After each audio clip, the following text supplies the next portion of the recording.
Good morning. एक question करते हैं।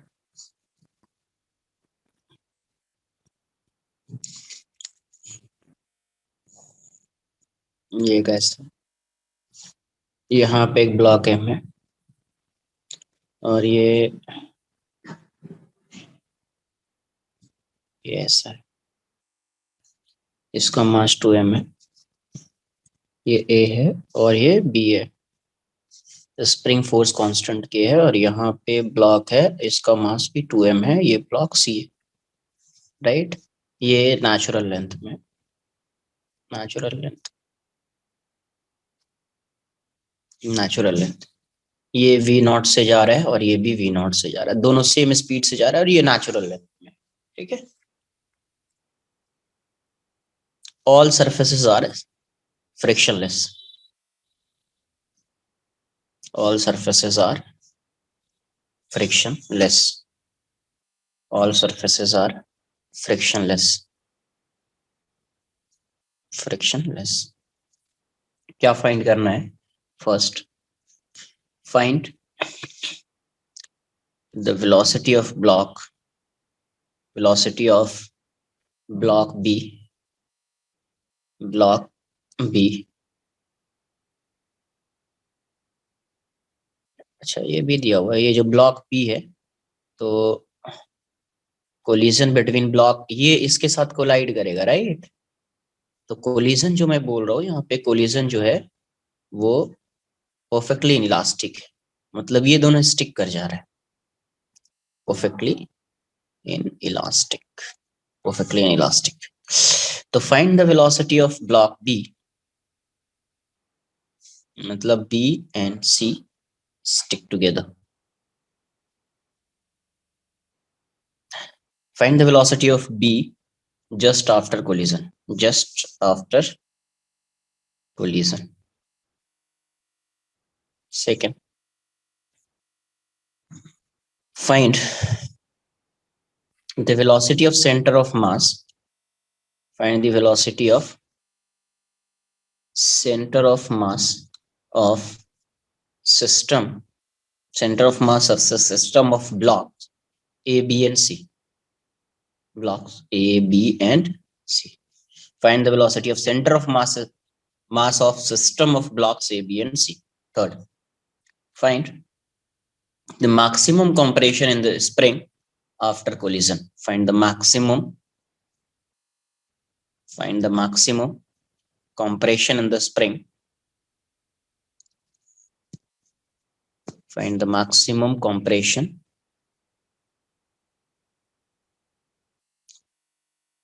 in the spring after collision।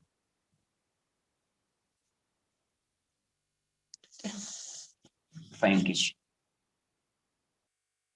Find कीजिए।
देखो यहाँ पे बी और सी का कोलिजन हो रहा है। किसका कोलिजन हो रहा है? बी एंड सी का कोलिजन हो रहा है। तो बी एंड सी का कोलिजन हो रहा है, परफेक्टली इनइलास्टिक कोलिजन है। तो जब मुझे बी एंड सी का फाइंड करना होगा, क्योंकि कोलिजन इसका हो रहा है, तो कंजर्वेशन ऑफ लीनियर मोमेंटम इसी में लगाएंगे अपन। तो P initial equals to P final लगाएंगे। तो P इनिशियल कितना है? 2m into v not. Final कितना हो जाएगा? 2m plus 2m into, let's say velocity इसकी v हो गई, तो 2m into v naught equals to 4m into v. यहाँ से ये जाएगा, v की वैल्यू हो जाएगी 2v0/4। तो v equals to v0/2। v की वैल्यू क्या हो जाएगी? v0/। तो फर्स्ट क्वेश्चन का आंसर तो ये आ जाएगा। सेकेंड, अब ये बताओ, अगर ये कोलिजन हो रहा है, ये यहाँ पे कोई स्प्रिंग फोर्स एक्ट कर रहा होगा, तो भी क्या होगा? एक्सटेंशन हो रहा होगा, कॉम्प्रेशन हो रहा होगा, कुछ भी हो रहा होगा। तो ये स्प्रिंग फोर्स तो सिस्टम पे जीरो है, और इन दोनों के बीच जो कोलिजन हुआ उसमें भी फोर्स जीरो है। इसका मतलब कोई एक्सटर्नल फोर्स एक्ट नहीं कर रहा है। तो कोई एक्सटर्नल फोर्स एक्ट नहीं कर रहा है, तो velocity of centre of mass change नहीं होगा। मतलब अभी जितना है कोलिजन के बाद भी सेम रहेगा, राइट? तो वेलोसिटी ऑफ सेंटर ऑफ मास मैं अभी फाइंड कर लूं तो भी सेम आएगा, आफ्टर कोलिजन फाइंड कर लूं तो भी सेम आएगा। तो velocity of centre of mass को क्या लिखोगे? m into v naught plus 2m into v naught plus third वाला तो जीरो था, रेस्ट में था zero, bye m plus 2m। या किस कोई आफ्टर कोलिजन फाइंड करना चाह रहा है तो वेलोसिटी v0/2 लिख देना यहाँ पे। 2m into v naught by two, 2m into v naught by two, वही आ जाएगा, 2m वी नॉट आ जाएगा उससे। आंसर में कोई चेंज आने वाला नहीं है। तो VCM की वैल्यू क्या हो जाएगी? ये हो जाएगा 3mv0/5m। यहाँ से ये जाएगा आंसर 3v0/5 आ जाएगा। आंसर क्या आएगा? 3v0/5। नोट कर लीजिए।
थर्ड क्वेश्चन में देखो क्या होगा। जस्ट आफ्टर कोलिजन ब्लॉक ए, इसकी वेलोसिटी v0 है, और ये स्प्रिंग अभी भी नेचुरल लेंथ में है। अभी ये कितना हो जाएगा? स्टिक कर गया तो 4m हो जाएगा, और इसकी वेलोसिटी हो गई v0/2। ठीक है, अभी ये स्प्रिंग किस में है? नेचुरल लेंथ में ही है, राइट? अब देखो इसकी स्पीड जो है, इसकी स्पीड इससे ग्रेटर है, इसकी स्पीड जो है इससे ग्रेटर है, तो ये कॉम्प्रेस ज्यादा करेगा as compared to 4m, right?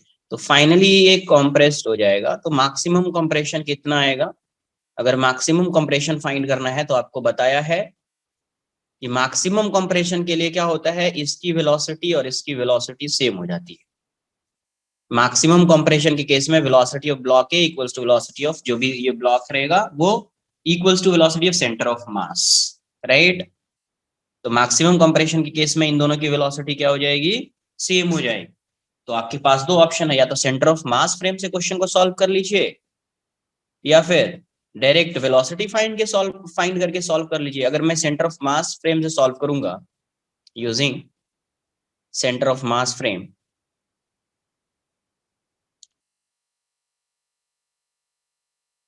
अगर सेंटर ऑफ मास फ्रेम का मैं यूज करूंगा तो work done by all forces equals to change in kinetic energy लिख दिया। एक ही फोर्स एक्ट कर रहा है, स्प्रिंग फोर्स। ये हो जाएगा के E final minus K E initial. Work done by spring force क्या हो जाएगा? Minus half k x square minus initially तो जीरो, फाइनल क्या हो जाएगा? Half into mu into v relative final minus half into mu into v relative initial. तो final velocity relative velocity तो zero हो जाएगी ना यार, v और v है तो जीरो हो जाएगा। तो यहाँ से minus half k x square, ये वाला टर्म तो हाफ म्यू इंटू जीरो का स्क्वायर हो जाएगा, ये हो जाएगा half into m into 4m by m plus 4m। Initial velocity relative कितनी हो जाएगी, v naught minus v naught by two, v naught minus v naught by two का स्क्वायर हो जाएगा। ये क्या लिखा, v naught minus v naught by two का स्क्वायर।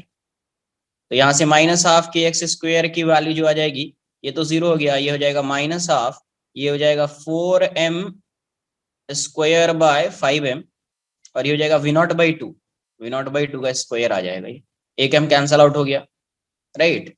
हाफ से हाफ जाएगा, माइनस से माइनस कैंसल आउट हो गया, के एक्स स्क्वायर इक्वल्स टू क्या आ रहा है आपका 4m by 5 v naught square by 4, 4m by 5 v naught square by 4।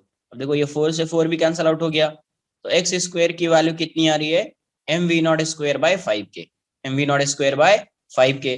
तो एक्स की वैल्यू कितनी आ जाएगी, under root m v naught square by 5 के, मतलब एक्स जो आया वो क्या आएगा, m by 5 k into v naught, into v naught, यही आंसर हो जाएगा। यही क्या है, मैक्सिमम कंप्रेशन। अगर कोई इस क्वेश्चन को ग्राउंड फ्रेम से सॉल्व करना चाह रहा है, तो ग्राउंड फ्रेम में क्या करना पड़ेगा, पहले आपको ये वेलोसिटी फाइंड करनी पड़ेगी। तो यहाँ से कंजर्वेशन ऑफ मोमेंटम, ये इनिशियल हो जाएगा, ये फाइनल हो जाएगा। तो initial linear momentum equals to final linear momentum जब करेंगे, तो you will get the value v, v की वैल्यू आ जाएगी। और फिर ग्राउंड फ्रेम से जब आप सॉल्व करेंगे, तो यहाँ से आ जाएगा work done by all forces equals to change in kinetic energy. यहाँ पे लिखना पड़ेगा half m into v square plus half 4m into v square minus इसका भी अलग से और इसका भी अलग से, तो आंसर आ जाएगा। ये भी बताया हुआ है ग्राउंड फ्रेम से कैसे सॉल्व करते हैं, नोट कर लीजिए आप।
थ्री के जी, यहाँ पे स्प्रिंग है,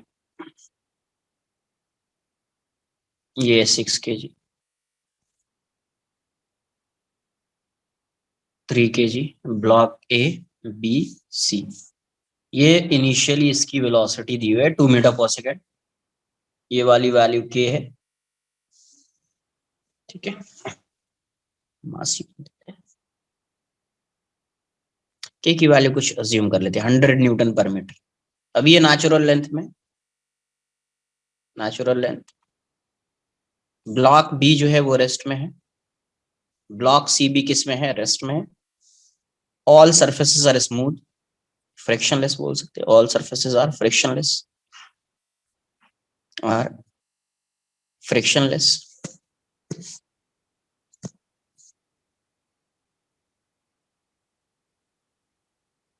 frictionless, all surfaces are frictionless. Question में क्या फाइंड किया है, if the collision between if the collision between A and B, if the collision between A and B is perfectly elastic, perfectly elastic मतलब elastic, right? Perfectly elastic, then find the maximum compression in the spring after collision. Then find the maximum compression in the spring, compression in the spring after collision. Find it.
देखते हैं।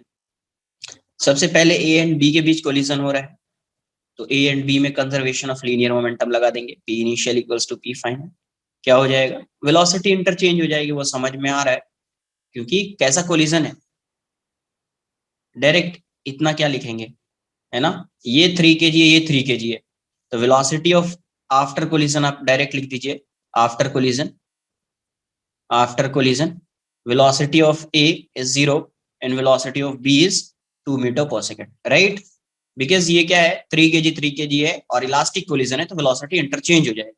Velocity क्या होगी? Interchange हो जाएगी, तो इसकी velocity इसको मिल जाएगी, इसकी वेलोसिटी इसको मिल जाएगी, तो 2 मीटर पर सेकंड से ये जाएगा। तो ये 3 kg है और ये 6 kg है, 6 kg।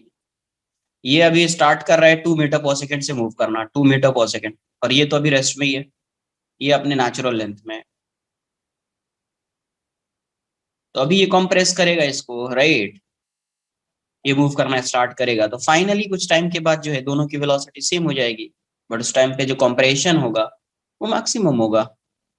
3 kg, 6 kg, ये अगर v से जा रहा है तो ये भी v से जाएगा, मैक्सिमम कंप्रेशन।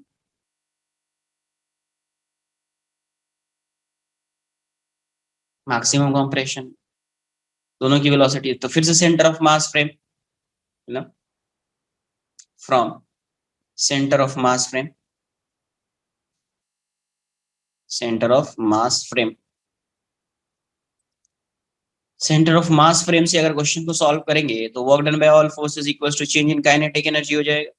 एक ही फोर्स एक्ट कर रहा है, work done by spring equals to K E final minus K E initial, तो work done by spring is minus half k x square minus 0 square, final क्या हो जाएगा, half mu into v relative, final का square minus half into mu into v relative initial का square हो जाएगा। तो यहां से क्या आ जाएगा, minus half k x square equals to half mu into, ये तो 0 हो जाएगा, v माइनस वी, है ना, 0, ये हो जाएगा half mu is 3 into 6/3 plus 6, v relative क्या हो जाएगा, 2 माइनस 0 का स्क्वायर, तो ये आ जाएगा minus half k is 100 x square equals to, ये तो 0 आ जाएगा, माइनस हाफ इंटू 18/9 इंटू 4, तो 9 से 2 टाइम्स में जाएगा, 2 से 2 कैंसल आउट हो जाएगा, माइनस से माइनस जाएगा, एक्स स्क्वायर की वैल्यू कितनी हो जाएगी, 8/100, 8/100, राइट। तो यहां से ये वाली वैल्यू कितनी हो जाएगी आपकी, 4 से 2 टाइम्स में जाएगा, 4 से 25, तो देयरफॉर x इक्वल्स टू √2/25। तो x की वैल्यू यहां से क्या आ जाएगी, √2/5 मीटर, √2/5 मीटर। ठीक है, नोट कर लीजिए, एक ही जैसा क्वेश्चन है सब। Sir, collision with so the collision with springs will always be perfectly inelastic. नहीं, तो वैसा थोड़ी है कि कोलिजन विथ स्प्रिंग, ये वो कहाँ ऐसा लिखा है, collision with spring perfectly inelastic, spring के साथ Sir, कोलिजन थोड़ी। I mean, sir, ब्लॉक के, with bodies connected by string. तुम बोलना क्या चाह रहे हो, जैसे कोलिजन Sir, जब भी होगा तो इसके और इसके बीच होगा ना, या यहाँ पे कोई ब्लॉक होगा तो इसके इसके बीच होगा, कोलिजन बिटवीन बी एंड सी तो होगा नहीं ना यार।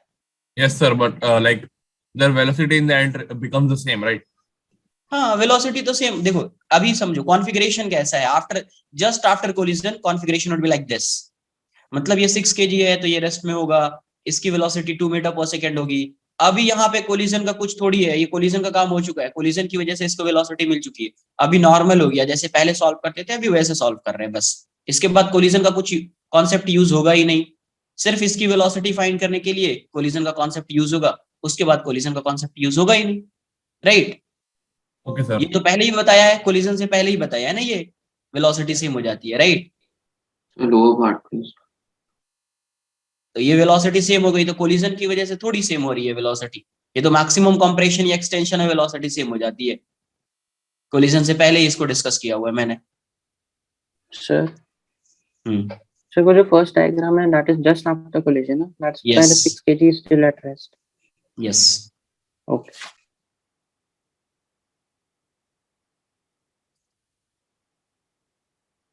तो इसलिए कोलिजन परफेक्टली इलास्टिक, इलास्टिक कुछ भी हो सकता है, उसमें कोई ये नहीं है। हाँ, बट मैक्सिमम कंप्रेशन या मैक्सिमम एक्सटेंशन के लिए final velocity of both block would be same, ये सेम ही होगा, और वो किसके इक्वल होगा, वेलोसिटी ऑफ सेंटर ऑफ मास के इक्वल होगा।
मास एम 4 मीटर पर सेकेंड से ये जा रहा है ब्लॉक के, और ये ब्लॉक भी है, इसका मास एम है, ये रेस्ट में। यहां से यहां तक का जो डिस्टेंस दिया हुआ है वो 2 मीटर है, क्या है, 2 मीटर। अभी कोएफिशिएंट ऑफ फ्रिक्शन है यहाँ पे, ब्लॉक ए एंड ग्राउंड के बीच जो कोएफिशिएंट ऑफ फ्रिक्शन है वो है 1/15 μ1, and block B and ground के बीच जो फ्रिक्शन है वो μ2 है, वो 2/15 है, 2/15। यहां से ये 4 मीटर से मूव करना स्टार्ट कर रहा है, 4 मीटर पर सेकेंड से।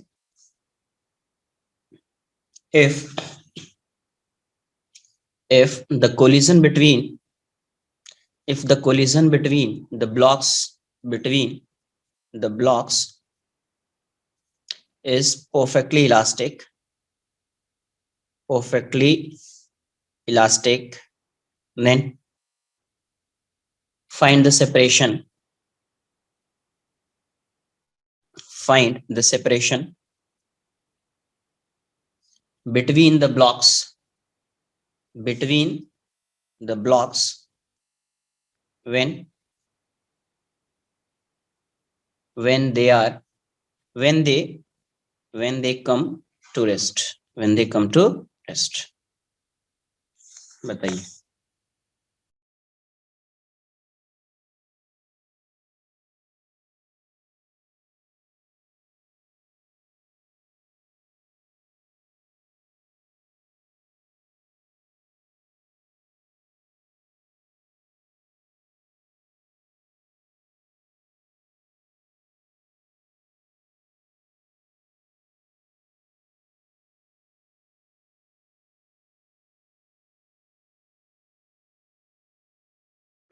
So what is the mass of the blocks?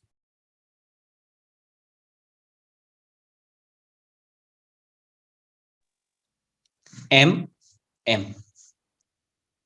के टर्म्स में ये आंसर, ये M नहीं, M कैंसल आउट हो जाएगा. I think M cancel out हो जाएगा. देखो एक बार, M का यूज नहीं होगा सिर्फ उसकी वजह से कोलिजन में थोड़ा सा देख लेना क्या है.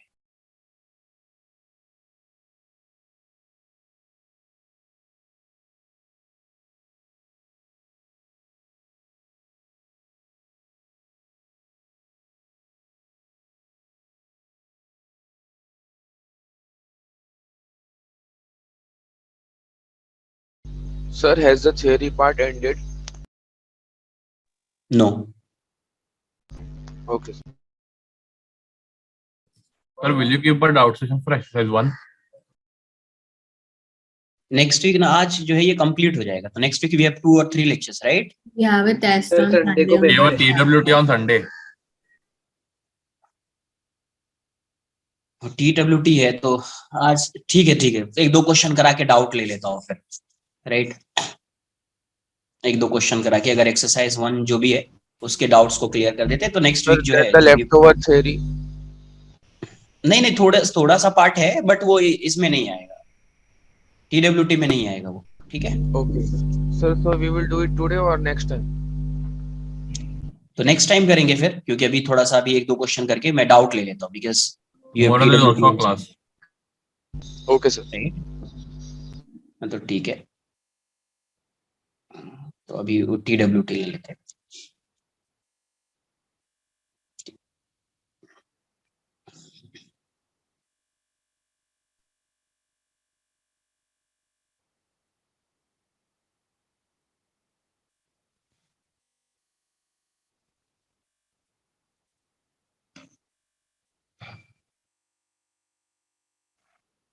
राइट आंसर है, जिसका भी आंसर आया है right.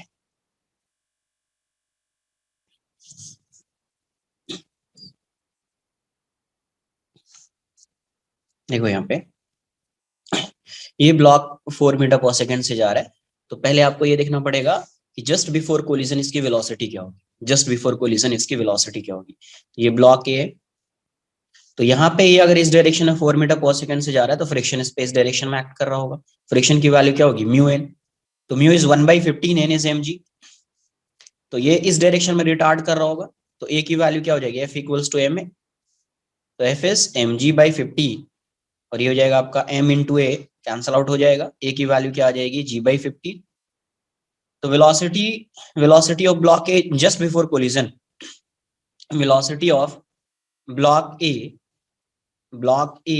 just before collision, velocity of block A just before collision क्या आ जाएगा, VA. डिस्टेंस दिया हुआ है तो VA square equals to UA square plus 2AS, because acceleration तो कांस्टेंट है 2AS. तो VA स्क्वायर, U की वैल्यू कितनी है 4 का स्क्वायर हो जाएगा, प्लस 2, A तो रिटार्ड कर रहा है तो -g/15 एंड S की वैल्यू क्या है 2A. तो VA स्क्वायर की वैल्यू क्या आ जाएगी, VA स्क्वायर इज 16, ये आ जाएगा आपका -40/15. तो 5 से 3 टाइम्स में जाएगा, 5 से 8 टाइम्स में जाएगा, एलसीएम ले लीजिए आप. तो VA स्क्वायर ये हो जाएगा 3, 48 - 8, 40/3. तो वी ए की वैल्यू क्या आ जाएगी आपको, √40/3। V A is √40/3। नोट कर लो, थोड़ा फास्ट नोट करना। इसके बाद एक और क्वेश्चन कराऊंगा, ठीक है, फिर जो भी डाउट्स है उसको डिस्कस कर लेते हैं आप।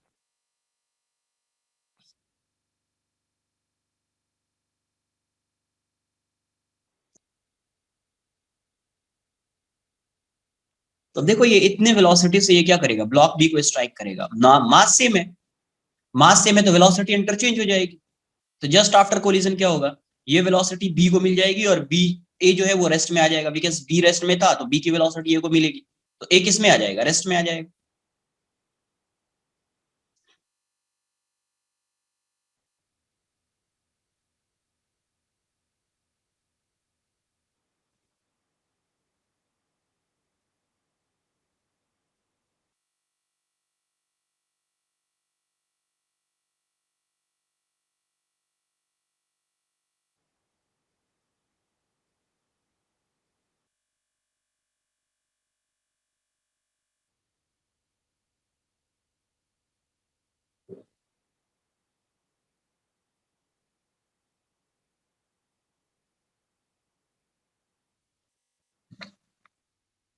तो यहां से जस्ट आफ्टर कोलिजन देखोगे तो जस्ट आफ्टर कोलिजन क्या होगा, जस्ट आफ्टर कोलिजन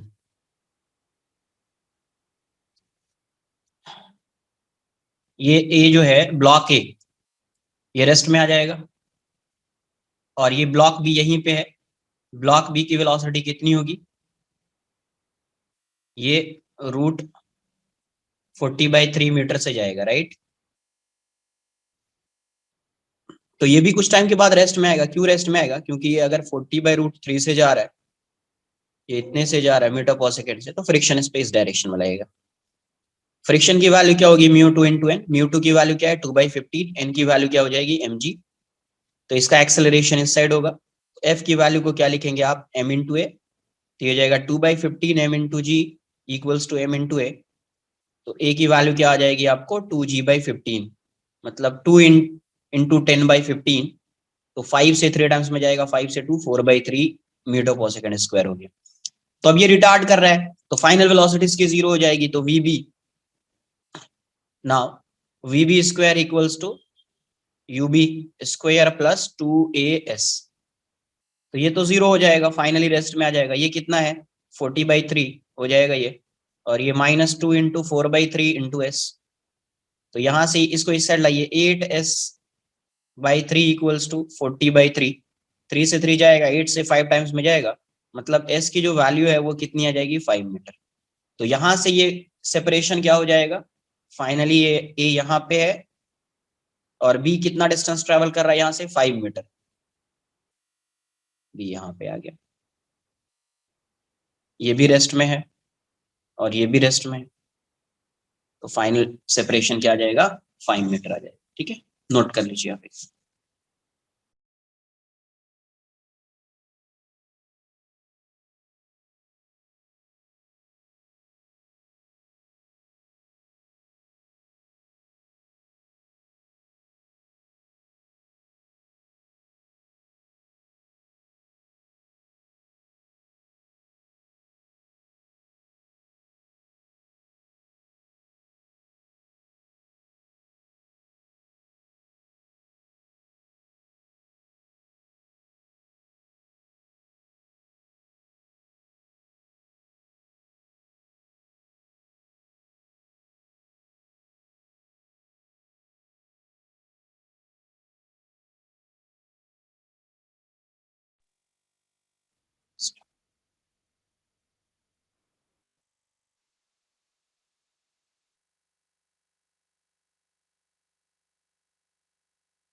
यहाँ पे ये 2 kg का ब्लॉक है और ये ग्राउंड पे है, रेस्ट में है ये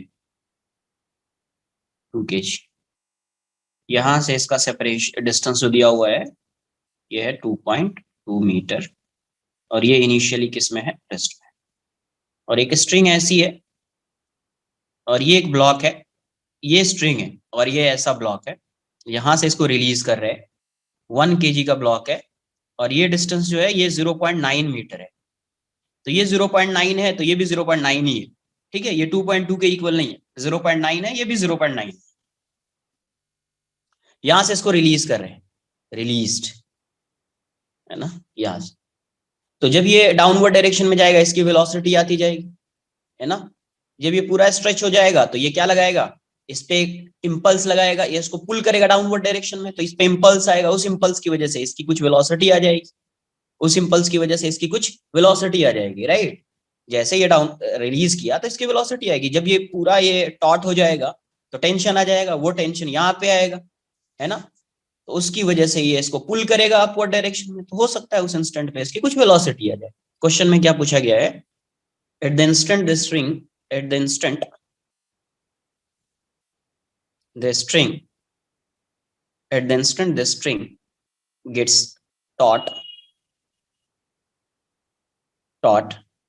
find the upward speed, find the upward speed of 2 kg block, speed of 2 kg block, ठीक है। g की वैल्यू को 10 कंसिडर कर लीजिएगा। सर वो Note लेंथ कर ऑफ लो। स्ट्रिंग रिपीट कर सकते हो, जो क्या? राइट वाले स्ट्रिंग, लेंथ ऑफ स्ट्रिंग जो राइट में है, लेफ्ट वाला पार्ट का भी।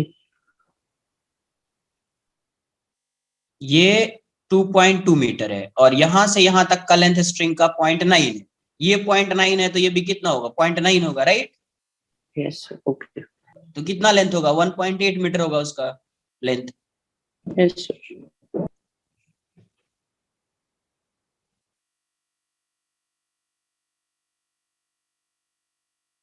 ये जो दिख रहा है ये थोड़ा सा कर्व वैसा है नहीं एग्जैक्टली, ये ऐसा ही है, बट ब्लॉक ड्रॉ करने में वो डिफिकल्ट हो जाएगा, फिर अगर मैं ऐसा ड्रॉ कर दूं तो फिर ब्लॉक बनाना थोड़ा वो समझ में नहीं आएगा, इसलिए मैं थोड़ा सा गैप दे रहा हूँ, ठीक है। इसलिए मैं बोल रहा हूँ इसका जो लेंथ है यहाँ से यहाँ तक ये 1.8 मीटर, क्या है 1.8 मीटर।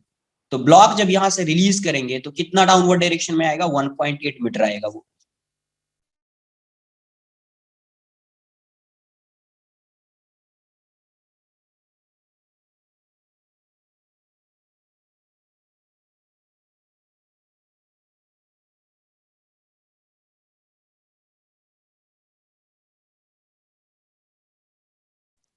आंसर 2 मीटर दिया हुआ है, देख लेते क्या आएगा। bit upper but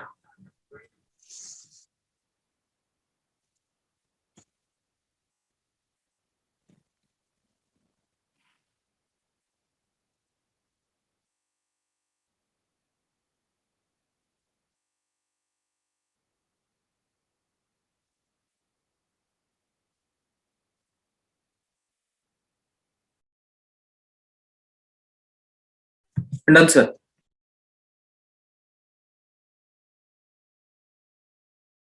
सर वो 2.2 मीटर अपने ग्राउंड तक खींचा हुआ है ना दैट एरो। इसी में तुमको हमेशा डाउट आता रहता है और मुझे बहुत अच्छा लगता है जब अभी भी डाउट आता है तुम समझने की कोशिश नहीं करते हो ना। ये बताओ अभी तक जो सॉल्व किया है इस ब्लॉक का कभी डायमेंशन कंसिडर किया है? No no. तो फिर क्या टेंशन ले रहे हो भाई, 2 kg का एक पार्टिकल बना दो ना यार। Yes sir.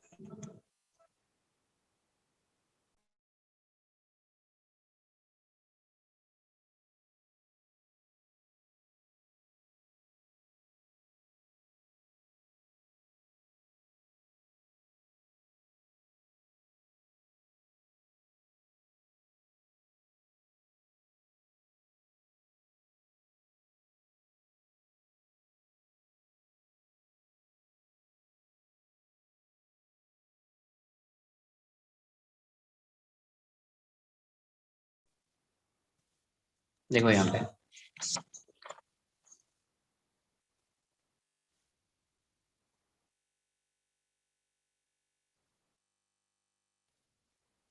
ये ऐसा ब्लॉक है, ये ग्राउंड पे है 2 kg और ये कुछ ऐसा ब्लॉक है 1 kg, यहां से इसको रिलीज कर रहे हैं। तो फ्री फॉल कर रहा होगा, कब तक फ्री फॉल करेगा, जब तक स्ट्रिंग में टेंशन नहीं आ जाएगा तब तक फ्री फॉल करेगा ये, और ये 0.9 मीटर है। तो जस्ट बिफोर या मान लीजिए कि स्ट्रिंग टॉट हो चुकी है, तो उस इंस्टेंट पे अगर क्या आप फाइंड करेंगे velocity of this, velocity of 1 kg block, 1 kg block at the instant the string just gets taught. उस इंस्टेंट पे जब ये 0.9 मीटर है ये, और ये 0.9 मीटर ब्लॉक यहाँ पे आ जाएगा। ब्लॉक कहाँ पे आ जाएगा? इस ब्लॉक को आप देखो, तो ये ब्लॉक यहाँ से यहाँ तक अभी भी फ्री फॉल कर रहा था। कितने डिस्टेंस तक ये फ्री फॉल किया है, कितने मीटर तक? तो 1.8 मीटर तक ये फ्री फॉल किया, 1.8 मीटर तक ये फ्री फॉल किया। अभी इसकी वेलोसिटी क्या आ जाएगी? अभी भी इसमें टेंशन जीरो है। अब इसकी जो वेलोसिटी आएगी, इससे आप पुल करेगा तो टेंशन आएगा, पुल करेगा तो क्या होगा? टेंशन आएगा। तो v की वैल्यू क्या होगी? ये फ्री फॉल कर रहा है, तो v कितना आएगा यार? v की वैल्यू √2gh हो जाएगी। ये अभी तक ये v ये नहीं समझ में आ रहा है, √2gh Yes, कितनी sir. बार लिखू? ये v square equals to 0 square plus 2gh। तो यहां से v की वैल्यू क्या हो जाएगी? 2 into 10 into 1.8, तो ये हो जाएगा 36, मतलब 6 मीटर पर सेकेंड। तो अभी इसकी वेलोसिटी 6 मीटर पर सेकेंड। अब देखो ये क्या कर रहा है, जैसे ही स्ट्रिंग में टेंशन आएगा, जैसे ही स्ट्रिंग में टेंशन आएगा, अभी यहाँ पे टेंशन आ चुका है, टी नॉन जीरो है, यहाँ पे टी अभी भी जीरो ही था, यहाँ पे जस्ट टेंशन नॉन जीरो, क्योंकि अभी इसको पुल कर रहा है। तो जैसे ये पुल करेगा, यहाँ पे एक इंपल्स लगेगा, यहाँ पे एक Yes, इंपल्स sir. लगेगा यार, राइट? यहाँ पे एक इंपल्स लगेगा, यहाँ पे एक इंपल्स लगेगा, तो अभी इसकी वेलोसिटी चेंज हो जाएगी। इसकी वेलोसिटी मैं बोल देता हूँ v डैश। अच्छा ये बताओ, जितने वेलोसिटी से ये डाउनवर्ड डायरेक्शन में आएगा, क्या उतने ही वेलोसिटी से ये अपवर्ड डायरेक्शन में जाएगा? Yes. क्योंकि अभी तो टेंशन नॉन जीरो है, तो लेंथ तो चेंज होने वाला है नहीं, तो सेम वेलोसिटी से ये अपवर्ड डायरेक्शन में जाएगा v डैश। अगर इस ब्लॉक की अगर आप बात करेंगे, जैसे 2 kg के ब्लॉक की अगर मैं बात करूं 2 kg, तो इस पे इंपल्स लग रहा है इस डायरेक्शन में, इसकी वेलोसिटी इस डायरेक्शन में, तो आप क्या लिखोगे? j equals to change in linear momentum, तो 2 into v dash minus 2 into zero, पहले तो जीरो था, तो j की वैल्यू क्या हो जाएगी? 2v dash, equation 1। अगर मैं 1 kg के लिए लीनियर इंपल्स लिखूं 1 kg, तो इस पे जो j है वो इस डायरेक्शन में लग रहा है, बट इसकी वेलोसिटी इस डायरेक्शन में v डैश। तो चेंज इन मोमेंटम जो होगा, चेंज इन मोमेंटम क्या लिखोगे? Delta p. आप क्या लिखोगे? Delta p 1 into v dash minus 1 into v. अब देखो चेंज इन मोमेंटम किस डायरेक्शन में फाइंड कर रहे हैं? इस डायरेक्शन में फाइंड कर रहे हैं, राइट? बट इंपल्स इसके ऑपोजिट डायरेक्शन में है, तो ये माइनस जे हो जाएगा। क्या हो जाएगा? माइनस जे, क्योंकि चेंज इन मोमेंटम इस डायरेक्शन में फाइंड कर रहे हैं, but impulse opposite direction, minus J लिखना पड़ेगा आपको। ये हो जाएगा वी डैश माइनस। अब यहां से इक्वेशन 1 से जे की वैल्यू पुट कर दीजिए आप, कितना हो जाएगा? Minus 2 v dash equals to v dash minus v from 1। तो यहां से क्या आ रहा है? v को इस साइड, v डैश इस side, 3v dash, therefore v dash equals to v by 3।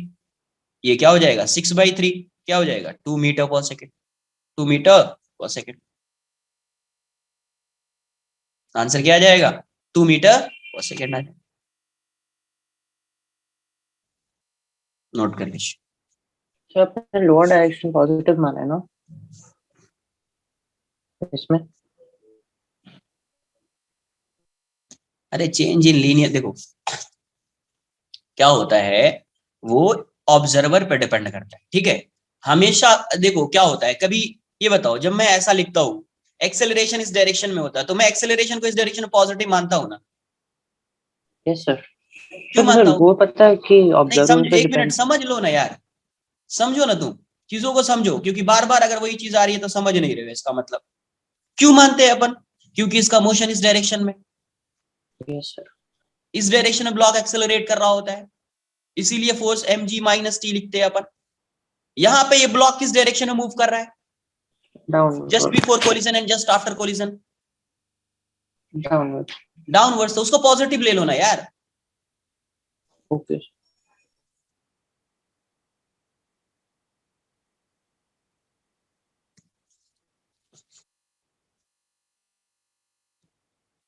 और डायरेक्शन में किसी भी डायरेक्शन को तुमने पॉजिटिव लिया तो उसके अपोजिट डायरेक्शन को नेगेटिव ले लो, हमेशा आंसर वही आएगा। तो जे का magnitude is delta P equals ना, डायरेक्शन हम अकॉर्डिंगली लिख देंगे। डेल्टा पी होता है जे, बट ये ऐसा बताया गया है कि delta P change in momentum J की डायरेक्शन में होगा, राइट। यस, बट आप ये बताओ, डेल्टा पी तो ये लिख दिया, बट ये चेंज इन मोमेंटम किस डायरेक्शन में फाइंड किया, ये बताओ पहले। डाउनवर्ड्स डाउनवर्ड्स तो आया ये ना, किस डायरेक्शन में लग रहा है, अपवर्ड्स। तो इसका मतलब ये जो जिस डायरेक्शन में डेल्टा पी है उसके ऑपोजिट डायरेक्शन में जे है ना यार, यस तो जे नेगेटिव होगा या नहीं होगा। Yes yes. क्लास नोट्स जो है, जो जहां पे जे बताया है, डिस्कस किया है इंपल्सिव टेंशन, एक बार उसको रिवाइज कीजिए, समझिए।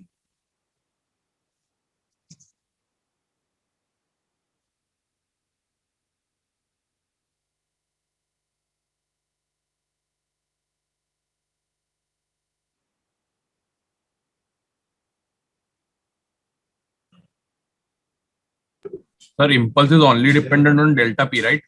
Nothing else, right? Yes, Okay. Right right.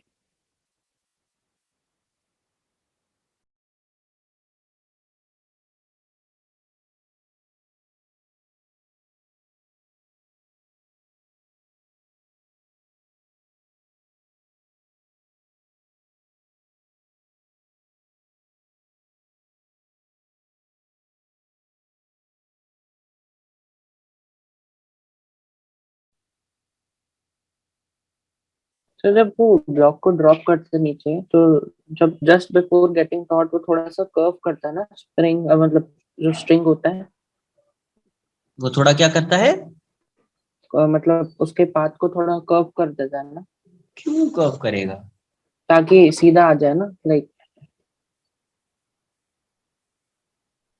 Curve क्यों होगा यार, ये ऐसा है, ये स्ट्रिंग बिल्कुल ऐसी है ना यार। ये बताओ, यहां से यहां पे ये ब्लॉक आ रहा है, इसमें स्ट्रिंग का कोई रोल है। No no, so no, I'm saying just before it gets taught, वहाँ पे। वो वैसा नहीं होगा, वो डिफरेंट, वो क्वेश्चन डिफरेंट रहेगा। जैसे ये ऐसा है, ये कहीं ऐसा है, उस केस में होगा ये, क्योंकि पहले अभी ये फ्री फॉल करेगा, फ्री फॉल करेगा तो ये ऐसा होगा, फिर से इसका मोशन ऐसा हो जाएगा, वो अलग चीज, इसमें नहीं होगा।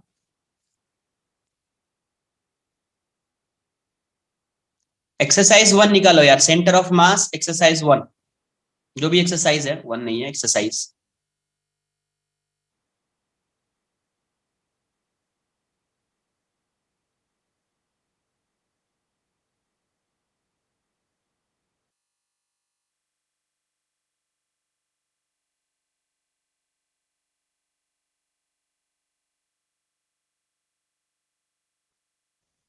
डन।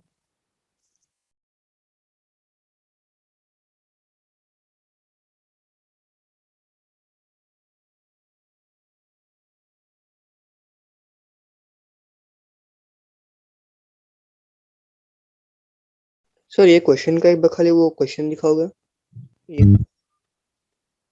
Last sentence.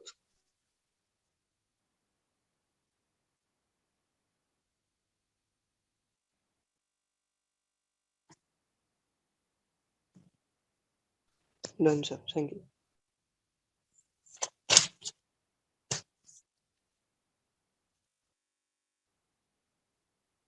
एक्सरसाइज बोलिए, क्या डाउट्स है इसके।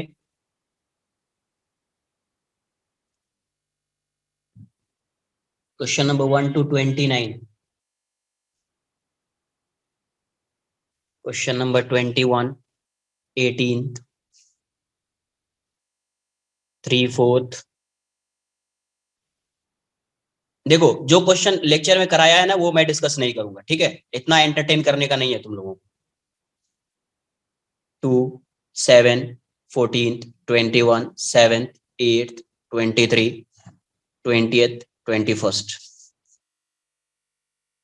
ये जो क्वेश्चन हो गया है लेक्चर में, उस टाइप का क्वेश्चन हो गया है, वो नहीं कराऊंगा मैं।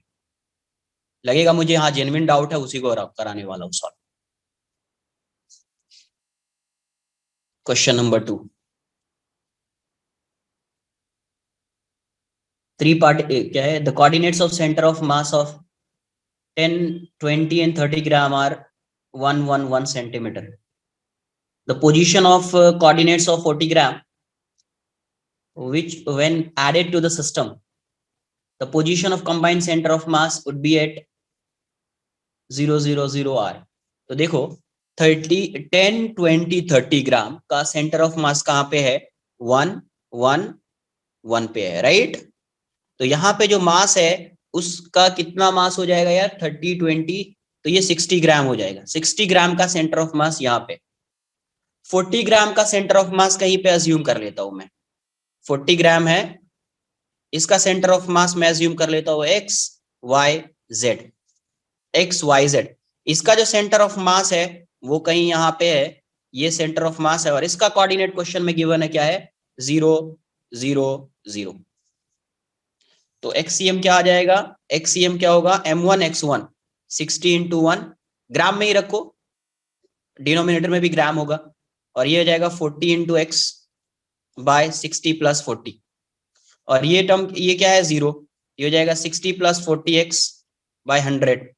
इसको इस साइड लाइए तो ये 0 हो जाएगा, ये हो जाएगा 60 प्लस 40x, तो यहाँ से -60 इक्वल्स टू 40x, x की वैल्यू कितनी आ जाएगी, x की वैल्यू हो जाएगी 6/4, 60/40 कर दीजिए तो -3/2, x कोऑर्डिनेट आ गया आपका -3/2। Similarly you can find the value of y coordinate and z coordinate. तो YCM क्या हो जाएगा आपका, 60 into 1, सेम आएगा यार, सब सेम ही आएगा, plus 40 into y by 60 plus 40, same आ रहा है, ये 0 ही है, ये तो चेंज ही नहीं हो रहा है ना, और ये कोऑर्डिनेट बेस का 1, 1, 1 है, तो ये 0 है, 60 प्लस 40y, और ये 100 है, इस साइड आएगा 0 आ जाएगा, 60 प्लस 40y, तो यहाँ से -60 इक्वल्स टू 40y, तो y की वैल्यू कितनी आ जाएगी, -60/40, तो ये आ जाएगा -3/2। Similarly you can find the value of z, z की वैल्यू भी -3/2 आएगी, तो आंसर क्या आएगा, -3/2, -3/2, -3/2, आंसर 2 आ जाएगा।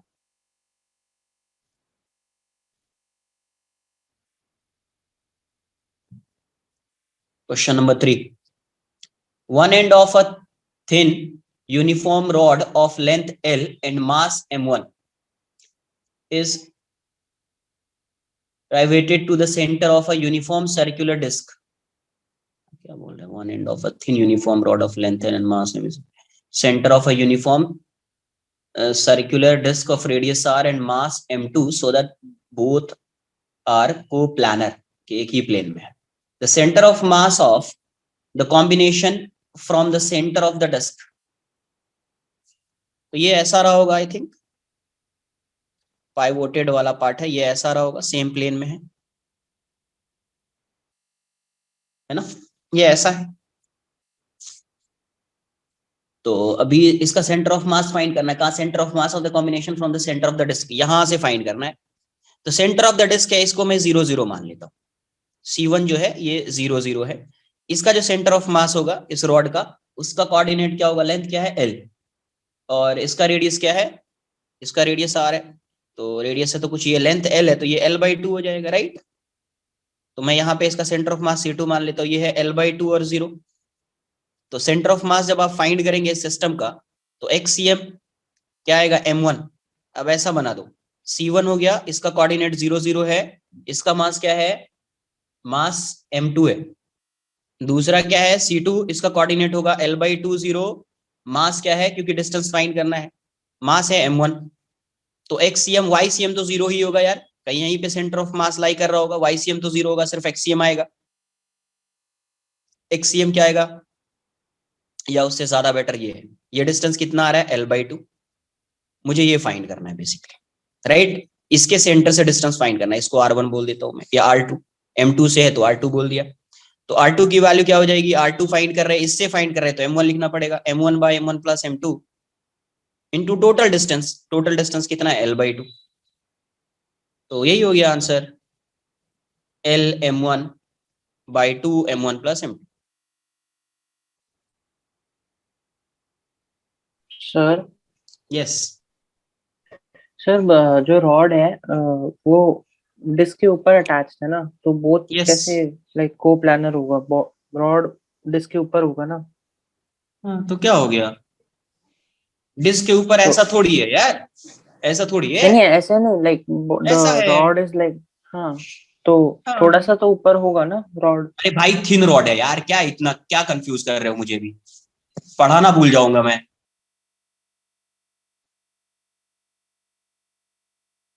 अरे क्या बताया है, रॉड कैसा होता है? थिन रॉड होता है, कुछ नहीं दिया हुआ है, थिन रॉड कंसिडर करना है। जब उसका वॉल्यूम होगा, कुछ कुछ थिकनेस होगा तो गिवन होगा। ओके सर, तो फिर सेम प्लेन में फिर कर अरे देंगे। ऑब्वियस है, क्वेश्चन में गिवन है, सेम प्लेन है यार। Yes.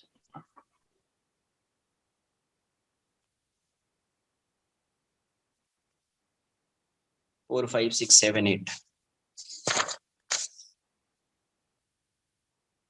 ये तो आना चाहिए। Uniform disc of radius R is put over another uniform disc of radius 2r of same thickness and density.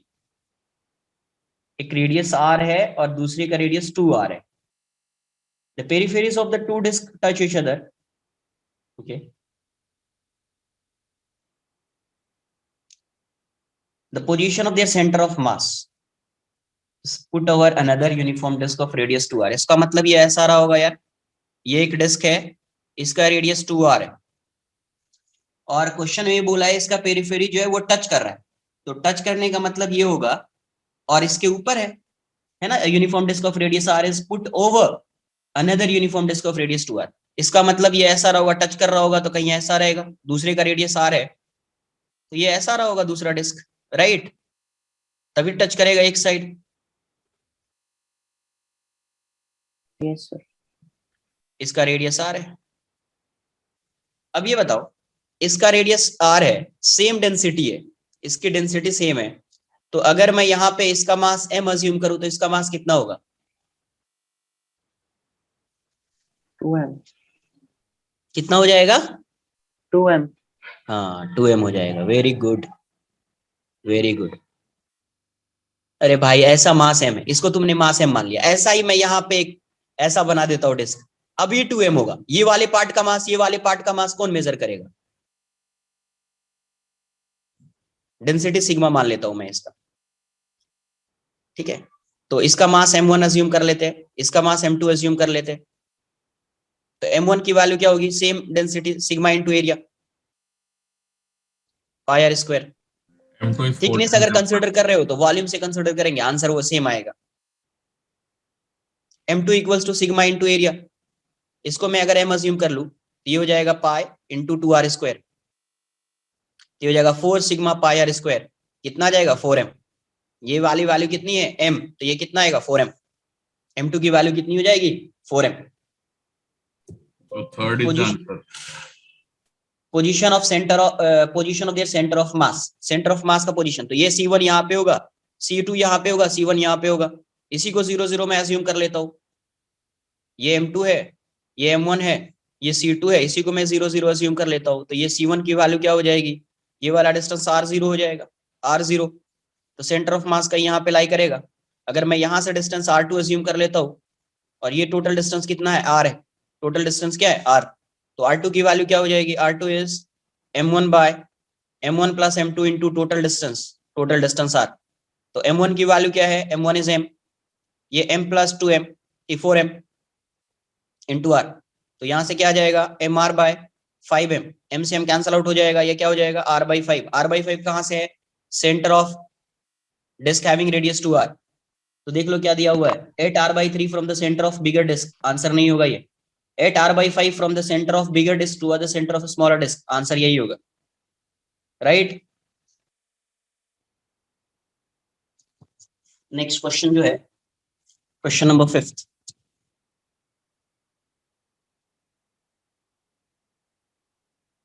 A thin uniform rod of length L is bent at its midpoint as shown in the figure. The distance of center of mass from point O. ये ऐसा है, ये ऐसा है, length L है, तो ये वाला लेंथ क्या हो जाएगा? L/2,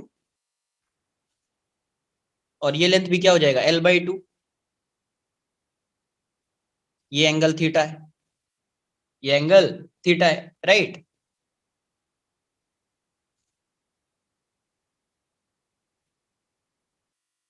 अब यहां से देखो, इसका सेंटर ऑफ मास यहाँ पे होगा, इसका सेंटर ऑफ मास यहाँ पे होगा। कोऑर्डिनेट्स फाइंड कर लेते हैं। मुझे यहां से फाइंड करना है, कहां से फाइंड करना है? डिस्टेंस, पॉइंट ओ से फाइंड करना है डिस्टेंस। तो मैं इसी को 0 0 मान लेता हूँ, क्योंकि जो भी कोऑर्डिनेट आएगा इसी के अकॉर्डिंग है। तो ये इसका कोऑर्डिनेट कितना हो जाएगा? C1। ये हो जाएगा आपका L/4, यहां से यहां तक का डिस्टेंस L/4। तो माइनस लिख देता हूँ, -L/4 0, -L/4 0। और ये वाला जो लेंथ आएगा वो L/4 होगा। बट इसके कोऑर्डिनेट्स देखेंगे तो x कोऑर्डिनेट ये होगा एंड y कोऑर्डिनेट ये होगा, राइट? y कोऑर्डिनेट ये होगा। तो यहां से इसको मैं अल्फा मान लेता हूं, लास्ट में अपन cos थीटा sin थीटा लगा देंगे। इसको मैं अल्फा मान लेता हूं। तो ये L/4 cos अल्फा हो जाएगा, L/4 cos अल्फा। और y की वैल्यू क्या हो जाएगी? L/4 sin alpha. तो इसका कोऑर्डिनेट जो आएगा, देखो C1 आया अपने को कितना? C1 जो है -L/4 0, ये C1 है। और C2 की वैल्यू क्या है? C2 कितना आ रहा है अपने को? ये x कोऑर्डिनेट इसका, ये y कोऑर्डिनेट ये है, L/4 cos alpha, L/4 sin alpha. Last में अपन पुट कर देंगे उसकी वैल्यू जो भी है, अल्फा 180 माइनस थीटा हो जाएगा। तो यहां से इसका मास क्या है? इसका मास इतने पार्ट का जितना मास है, सेम मास इसका भी है। तो मैं इसके मास को m अज्यूम कर लेता हूं, तो इसका मास भी m हो जाएगा। तो m1 की वैल्यू m, m2 की वैल्यू m। तो x कोऑर्डिनेट फाइंड करना है, xcm। तो xcm क्या आ जाएगा? xcm हो जाएगा आपका m into -L/4 plus m into L/4 cos alpha upon m plus m। Similarly YCM आ जाएगा आपका m into 0 plus m into L/4 sin alpha by m plus m। x coordinate आ गया, y कोऑर्डिनेट आ गया, distance आ जाएगा क्या? Distance क्या आ जाएगा? r की वैल्यू अंडर रूट, ये 0 0 है तो कोऑर्डिनेट इसका xy, तो x माइनस 0 का square whole square minus plus y minus 0 का होल स्क्वायर, डिस्टेंस फार्मूला। तो xcm square plus ycm square. यहां से वैल्यू फाइंड कर लीजिए, अल्फा की वैल्यू कितनी होगी? Alpha is 180 minus theta, right? और थीटा जो है, थीटा कौन सा एंगल है? थीटा ऑब्ट्यूज एंगल है। तो ये वाला एंगल जो होगा वो एक्यूट एंगल आएगा, राइट? वो समझ में आना चाहिए। थीटा क्या है? ऑब्ट्यूज है। तो ये एंगल एक्यूट एंगल आएगा। आंसर आ जाएगा यार।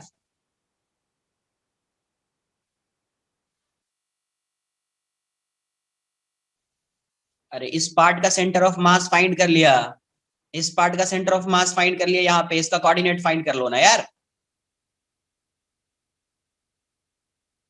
नहीं आ रहा है वैसा, वैसा नहीं आ रहा है तो तुम ऐसा फाइंड कर लो, फिर थोड़ा सा अलग से सॉल्व करना पड़ेगा तुमको। जैसे यहाँ पे है, यहाँ पे ये डिस्टेंस तुम फाइंड कर लो और इसके मिड पॉइंट पे सेंटर ऑफ मास लाई करेगा, फिर यहाँ से ये डिस्टेंस तुमको फाइंड करना पड़ेगा, बट ये वाला डिस्टेंस अलग। तो ऐसे समझ आ गया, साइन अल्फा कॉस अल्फा। हाँ तो हो गया। Next question number 6th। A uniform wire of length L is bent in the form of a circle. The shift in its center of mass is, सिर्फ इतना ही दिया हुआ है। अगर यहाँ पे ये ऐसा है, the uniform wire of length L is bent in the form of a circle. इसका सेंटर ऑफ मास का यहाँ पे लाई कर रहा था, बट अभी सर्कल बनाया कहाँ पे?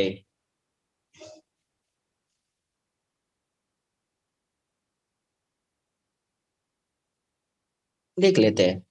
ये यहाँ पे है तो कितना शिफ्ट हुआ होगा? अगर इसी का सर्कल ड्रॉ कर लिया तो सर्कल तो ऐसा बनेगा यार, इस टाइप का सर्कल बनेगा, राइट? थी नहीं ये, इस टाइप का सर्कल बनेगा। इसका सेंटर ऑफ मास यहाँ पे होगा। पहले जो सेंटर ऑफ मास होता इस पॉइंट पे था, मतलब कहीं यहाँ पे, यहाँ पे, यहाँ पे, यहाँ पे, कहीं यहीं पे होता सेंटर ऑफ मास। तो शिफ्ट कितना हुआ है? r डिस्टेंस शिफ्ट हुआ है सेंटर ऑफ मास। कितना शिफ्ट हुआ है? r distance. इसके सर्कमफेरेंस पे ही होता ना यार। अगर रॉड बना दिया इसका तो इसका सेंटर ऑफ मास कहाँ पे होगा? यहाँ पे होगा, मतलब कहीं यहाँ पे, यहाँ पे, यहाँ पे, यहाँ पे, यहाँ पे, यहाँ पे, यहाँ पे, ऐसा होगा। अगर आप इस एंड को ये अज्यूम कर रहे हैं और इस एंड को ये अज्यूम कर रहे हैं यहाँ पे, तो इसका सेंटर ऑफ मास यहाँ पे रहा होगा। तो शिफ्ट कितने का होगा? आर का। तो अपने को क्या फाइंड करना है? आर। तो टोटल लेंथ कितना है? एल। तो 2 पाई आर इक्वल्स टू एल। तो आर की वैल्यू क्या हो जाएगी? एल बाई 2 पाई। तो शिफ्ट भी तो इतना ही हो रहा है, पहले सेंटर ऑफ मास यहाँ पे था, अभी यहाँ पे आ गया, शिफ्ट कितना हो गया? आर का। तो आंसर हो जाएगा L by 2 pi. Sir yes sir but like centre of circle कहाँ पे है? ओरिजिन पे? सेंटर ऑफ सर्कल कहाँ पे है? यहाँ पे है centre.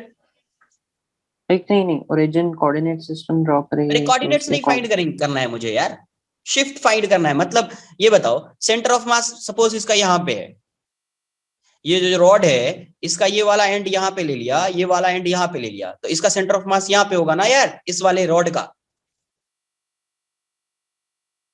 Sir can you repeat? Circle का सेंटर ऑफ मास कहाँ पे होता है ये बताओ पहले। सेंटर पे, ज्योमेट्रिक सेंटर। यहाँ पे सेंटर पे। Yes. अगर मैंने इसको कट करके एक रॉड बना दिया, कट करके जब मैं रॉड बनाऊंगा तो इसका सेंटर ऑफ मास इसके सर्कमफेरेंस पे ही लाई करेगा ना यार। कट करके रॉड बना दिया ना इसने। Yes sir. पहले सेंटर ऑफ मास इसके सर्कमफेरेंस पे था, अभी सेंटर पे लाई कर रहा है, तो शिफ्ट कितने का हुआ? इतने का ही शिफ्ट हुआ ना, ये डिस्टेंस। Yes sir, right. पहले सेंटर ऑफ मास इसके बॉडी पे लाई कर रहा था, अभी सेंटर पे लाई कर, आउटसाइड द बॉडी लाई कर रहा है। पहले इसके बॉडी पे लाई कर रहा है, मतलब कहीं यहाँ पे, यहाँ पे, यहाँ पे, कहीं पे होगा। अगर मैं यहाँ पे इसको, इस एंड को मैं ये अज्यूम कर लूं, इस एंड को मैं यहाँ पे अज्यूम कर लूं, तो सेंटर ऑफ मास मैं बोलूंगा पहले यहाँ पे था, ये वाला पॉइंट यहाँ पे दिखेगा। Yes sir, can we say that हमने जब सर्कल बनाया, वो जो सेंटर वाला जो पॉइंट था रॉड का, जो सेंटर ऑफ मास, हमने उसको कांस्टेंट पोजीशन पे रखा और बाकी सबको कर्व कर दिया, तो उसके अकॉर्डिंग सेंटर ऑफ मास कहीं पे भी तुम करो ना, कैसा भी करो, कैसे भी करो, आंसर यही आएगा, एल बाई 2 पाई आएगा। Okay sir. क्योंकि पहले कहाँ पे सेंटर ऑफ मास लाई कर रहा था? इसके बॉडी पे लाई कर रहा था, राइट। Yes, L by 2। हाँ, अभी सेंटर पे लाई कर रहा, बॉडी पे लाई कर रहा, तो या तो यहाँ पे, यहाँ पे, यहाँ पे, यहाँ पे, यहाँ पे, यहाँ पे, यहाँ पे, यहाँ पे, तो ये वाला डिस्टेंस तो आ ही आएगा ना हमेशा। Yes sir. सर तो वैसे सोच सकते हैं ना, जैसे मैंने अभी बोला था। Right. Okay, right. Next question number 7th तो कैविटी प्रॉब्लम नहीं आ रहा है। If a square of side r by 2 is removed from a uniform circular disk of radius r, as shown in the figure, the shift in center of mass. Yes, I.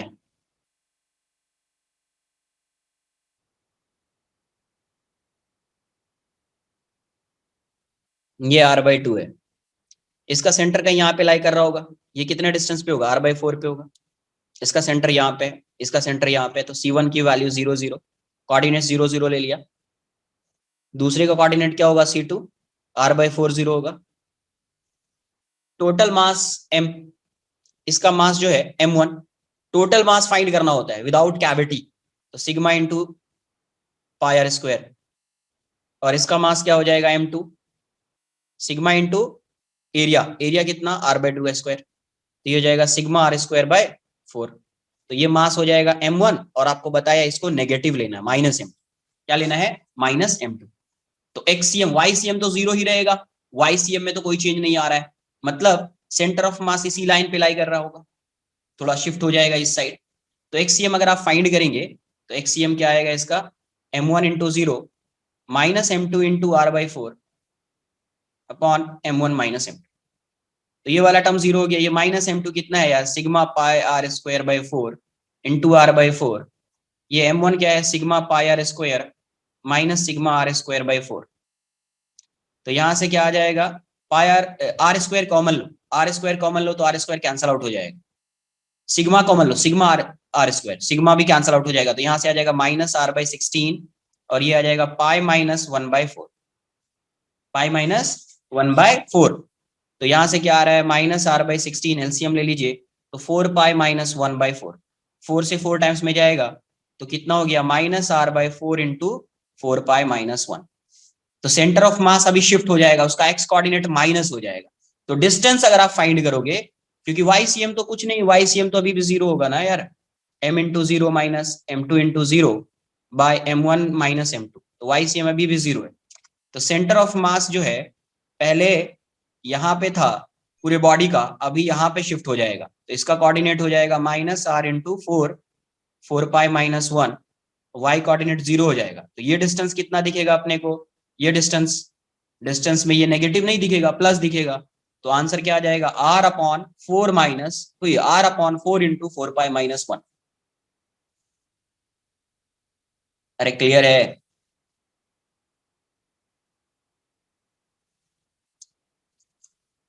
Yes sir. Sir तो वो big disc का ही origin पे consider कर लेना ना, और फिर जो शिफ्ट होगा वही लेंथ हो जाएगा। बताया हुआ है, ये सब डिस्कस किया है। Next question number 8। A circular disc of radius r is removed from a, नहीं ये आना चाहिए, ये अभी लास्ट क्वेश्चन भी किया तो कैविटी है, ये भी कैविटी है, ये सब आना चाहिए। ठीक है, इसको मैं स्किप करता हूँ। जिसका भी डाउट है यार एक बार देखो, कुछ आना चाहिए क्वेश्चन। सेम वैसा ही है, कैविटी है, कैविटी नहीं आता है क्या सॉल्व करने? अगर ऐसा डाउट आएगा तो फिर क्या फायदा है इतना पढ़ाने का, तुम लोग कुछ फायदा नहीं। A circular disc of radius r is removed, ये 2r है, from a bigger circular disc of radius 2r such that the circumference of the disc coincides। मतलब ये ऐसा रहा होगा तभी पॉसिबल है ना यार। इसी को रिमूव कर दिया, ये कैविटी है, रेडियस r है, इसके कोऑर्डिनेट को 0 0 एज्यूम कर लीजिए, तो ये आपका r0 हो जाएगा। तो टोटल मास क्या हो जाएगा, m1 क्या होता है, टोटल बॉडी का मास होता है, वो कितना आएगा, sigma into pi into 2r², ये हो जाएगा 4 सिग्मा पाई r²। m2 की वैल्यू क्या हो जाएगी, सिग्मा इंटू r² पाई r², ये हो जाएगा m2। तो अभी देखो यहाँ से m1 ये है और इसका कोऑर्डिनेट क्या है, c1 0 0 है, और यहाँ पे m2 है, माइनस लिखना पड़ेगा क्योंकि कैविटी है। c2 की वैल्यू क्या है, ये r0 हो जाएगा, कोऑर्डिनेट r0, तो r0 हो गया कोऑर्डिनेट। तो क्या आ जाएगा, xcm कितना आएगा यार, m1 into 0 minus m2 into r by m1 plus m2, m1 minus m2। तो xcm की वैल्यू क्या आ जाएगी, xcm is minus sigma pi r² into r by 4 sigma pi r² minus sigma pi r²। तो xcm क्या आ जा रहा है, minus sigma pi r² into r upon 3 sigma pi r²। तो ये कितना हो गया, -r/3। एंड ycm की वैल्यू क्या आ जाएगी, 0। तो m1 into 0 minus m2 into 0 by m1 minus m2। तो ये वाला टर्म 0 हो गया।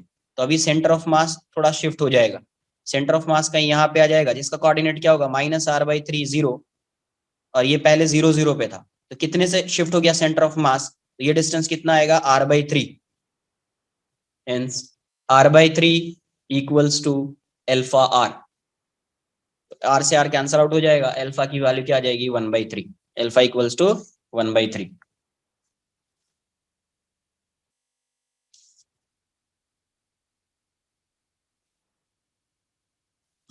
जिसका भी डाउट है यार देख लो, और ऐसा क्वेश्चन आए तो फिर से डाउट्स पूछ लेना।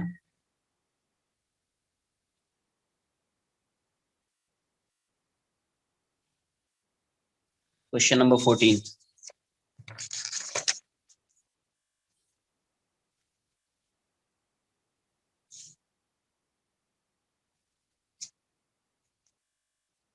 A bullet of mass A and velocity B is fired into a large block of wood of mass C. The final velocity of the system. ये एक बुलेट है, ये इसका मास क्या है, m इक्वल्स टू a। ये कितने velocity से जा रहा है, b से जा रहा है। एक लार्ज ब्लॉक है, लार्ज ब्लॉक का क्या मतलब है, लार्ज ब्लॉक का मतलब है फाइनली ये जो है ये रेस्ट में आ जाएगा उस ब्लॉक के अंदर, राइट। लार्ज ब्लॉक इसलिए बोला है उसने। इसका मास जो है वो c है, तो फाइनली क्या हो जाएगा, ये इसके साथ, हेलो ये क्या है बोलो। सर फिर बुलेट का मास नेग्लिजिबल काउंट करेंगे कि बुलेट का मास काउंट करेंगे? काउंट कर लेते हैं ना, ऑप्शन के अकॉर्डिंग देख लेते हैं ना यार। लार्ज ब्लॉक का मतलब फाइनली रेस्ट में आ जाएगा, बोलने का मतलब ये लार्ज ब्लॉक मतलब क्या है कि ये फाइनली ये ब्लॉक इसी सॉरी ये बुलेट जो है इसी ब्लॉक के अंदर रेस्ट में आ जाएगा, बोलने का मतलब ये। परफेक्टली इनइलास्टिक कोलिजन ना। तो m प्लस m हो जाएगा ऐसा। तो initial momentum p initial equals to p final लगा दिया, तो इनिशियल मोमेंटम क्या हो जाएगा m इंटू v, तो b हो जाएगा, और फाइनल मोमेंटम क्या हो जाएगा m plus m into v dash. तो v डैश की वैल्यू क्या हो जाएगी m b by m plus m, put कर दीजिए वैल्यू, ये हो जाएगा a b बाय, और ये क्या है b a प्लस c, ये आंसर आ जाएगा A B by A plus C. Option B C type का है सब, तो नेग्लेक्ट नहीं करना है। लार्ज ब्लॉक का मतलब यहाँ पे कि वो फाइनली वो बुलेट किस में आ जाएगा, रेस्ट में आ जाएगा। Question number 18, ball of mass 0.2 के क्या हेलो सर, तो वो है ना परफेक्टली इनइलास्टिक कोलिजन्स कंसीडर करना है ये केस में। क्या किया है? मैं बोल रहा हूँ sir, we have to consider perfectly inelastic collision in yes okay. A ball of mass 0.2 kg is dropped down vertically from a height of 1 meter above the ground. If it rebounds to a height of 0.6 meter, find the coefficient of rebounds to a height of इतना, find the coefficient of restitution between the surface, ये तो आना चाहिए। यहां से ये ball है 0.2 kg, कितने हाइट से आ रहा है, यहाँ पे आके ऐसा आएगा v से, तो आपको बताया ये ev से जाएगा, फाइनली ये यहाँ तक आ रहा है, ये h है, ये h1 की वैल्यू क्या होती है, कुछ याद है आपको तो e स्क्वायर h, h1 की वैल्यू क्या होती है e स्क्वायर h, h1 क्या गिवन है क्वेश्चन में 0.64, e स्क्वायर h कितना है 1 मीटर, तो ये कितना आ जाएगा यार e स्क्वायर इज 0.64, तो e स्क्वायर की वैल्यू e की वैल्यू क्या हो जाएगी अंडर रूट 0.64, कितना आएगा 0.64 0.8, राइट। तो डायरेक्ट आ जाएगा, ये तो बताए ये h है तो h1 होता है e square into h, h2 होता है e raise to 4h, velocity होती है v तो ev वैसा। Next question number 20th, 5 spheres of masses 1 kg, 2 kg, 3 kg, 4 kg and 5 kg are moving along a straight line in the same direction with velocities 432 itna meter per second. The first spheres collide with the second and both stick together. Okay. The compound mass collides with the third sphere and so on. The velocity of compound mass when all stick together. तो देखो पहले क्या हो रहा है, पहले मैं दो मास को कंसिडर कर रहा हूं, ये है कितने से जा रहा है, ये 5 मीटर पर सेकेंड से जा रहा है, और ये क्या है conservation of linear momentum, direct लगाएंगे तो आपका आंसर आ जाएगा, ठीक है। ये ऐसा है और ये 1 kg है, राइट। दूसरा कितना है 2 kg है, और ये कितना है 4 मीटर पर सेकेंड। अलग अलग करेंगे तो भी आ जाएगा, बट अगर देखो डायरेक्टली करेंगे तो भी आ जाएगा, कंजर्वेशन ऑफ लीनियर मोमेंटम जो है वो तो लगेगा, वो तो आपको भी समझ में आ रहा है। तो ये आ जाएगा 3 मीटर पर सेकेंड, और ये कितना है 4 kg है, और ये 2 मीटर पर सेकेंड है, और ये 5 kg है, और ये कितने से जा रहा है 1 मीटर पर सेकेंड से जा रहा है। फाइनली क्या होगा, फाइनली देखो ये सब मिलकर एक सिंगल पार्टिकल बन जाएगा जिसका मास क्या होगा 15 kg हो जाएगा, राइट 15 kg, और इसकी वेलोसिटी v हो जाएगी। तो इनिशियल लीनियर मोमेंटम, ये पूरे को एक सिस्टम मान लो, इस पूरे को एक सिस्टम अज्यूम कर लो, तो initial linear momentum equals to final linear momentum, hold तो करना चाहिए ये। तो p initial equals to p final, initial कितना है 1 into 5 plus 2 into 4 plus 3 into 3 plus 4 into 2 plus 5 into 1 equals to 15v, दिया जा रहा 5 plus 8 plus 9 plus 8 plus 5 equals to 15v, कितना आ रहा है ये 35, राइट 35 इक्वल्स टू 15v, तो v की वैल्यू कितनी आ गई 35/15, तो ये आ जाएगा 7/3 मीटर पर सेकेंड। अलग अलग सॉल्व करेंगे यही आएगा। पहले इसको है ना, इन दोनों को कोलाइड करके इन दोनों की एक वेलोसिटी फाइंड कर ली, फिर उसको कोलिजन करके उसकी वेलोसिटी फाइंड कर ली। तो देखो इनिशियल लीनियर मोमेंटम से ही यहीं से स्टार्ट होगा, p initial equals to p final, फिर वही पी फाइनल जो है उसके लिए इनिशियल बन जाएगा। तो जब कंबाइन करोगे तो आपको यही दिखेगा, यही आना चाहिए, जो इनिशियल लीनियर मोमेंटम है सिस्टम का वही फाइनल होना चाहिए। तो कंबाइन करके एक पार्टिकल बना दिया, इनिशियल ये सब आ जाएगा, फाइनल ये आ जाएगा, इनिशियल इक्वल्स टू फाइनल कर दिया, 7/3 आ जाएगा। तो ये डायरेक्ट मेथड है ये वाला। यस, अलग से भी कर सकते हैं, वो अलग से भी कर सकते हैं। So can you please do the 19 sum? जब पूछा था क्यों नहीं बोला कि सर 19 सम में डाउट है? तो वो लिखा नहीं, मैं भूल गया।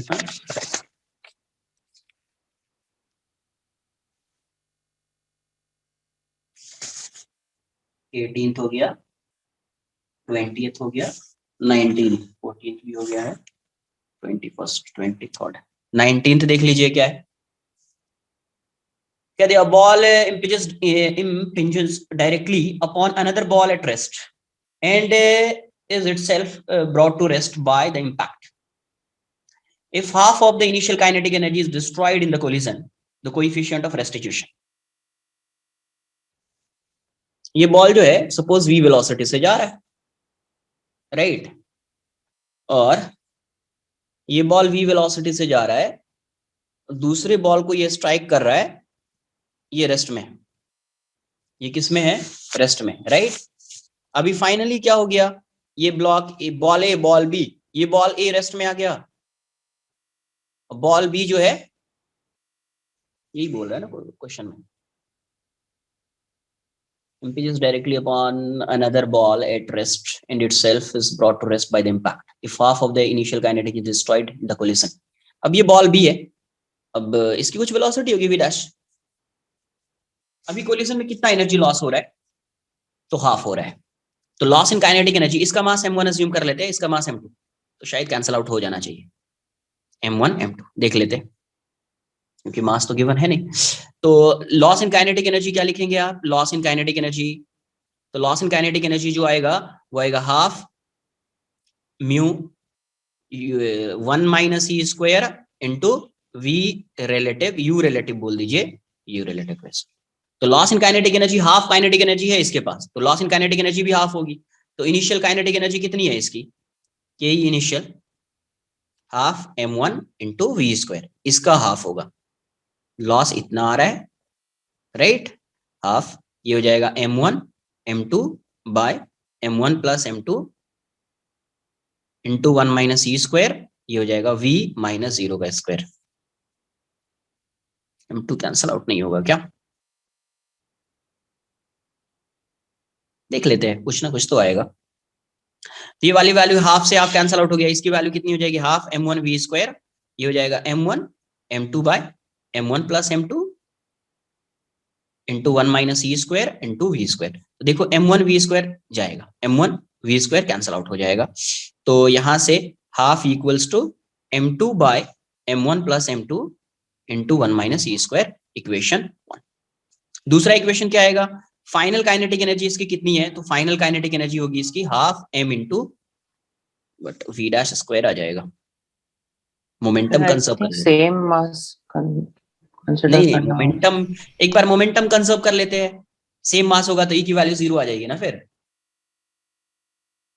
मोमेंटम कंजर्व कर लेते हैं। अच्छा रुको, half m2 into v dash square है, फाइनल काइनेटिक एनर्जी कितनी है? इनिशियल की हाफ है, तो half of half m v square, m1 v square आ जाएगा मुझे, m2 v dash square, half से हाफ गया, तो यहां से अभी क्या आ रहा है? Half m1 v square equals to m2 v dash square, equation 2। Third क्या आएगा? लीनियर मोमेंटम कंजर्व होना चाहिए, p initial equals to p final, तो m1 v equals to m2 v dash. अभी v डैश की वैल्यू मैं इसमें put कर देता हूं, फ्रॉम 2 and 3, फ्रॉम 2 and 3, तो मुझे v डैश की वैल्यू मैं पुट कर देता हूं इसमें, तो half m1 v square equals to m2 v dash की वैल्यू क्या आ जाएगी? m1 v बाय m2, इसका स्क्वायर आ जाएगा, तो मुझे कुछ रिलेशन आ जाएगा m1 m2, v square equals to m2 into m1 square v square by m2 square.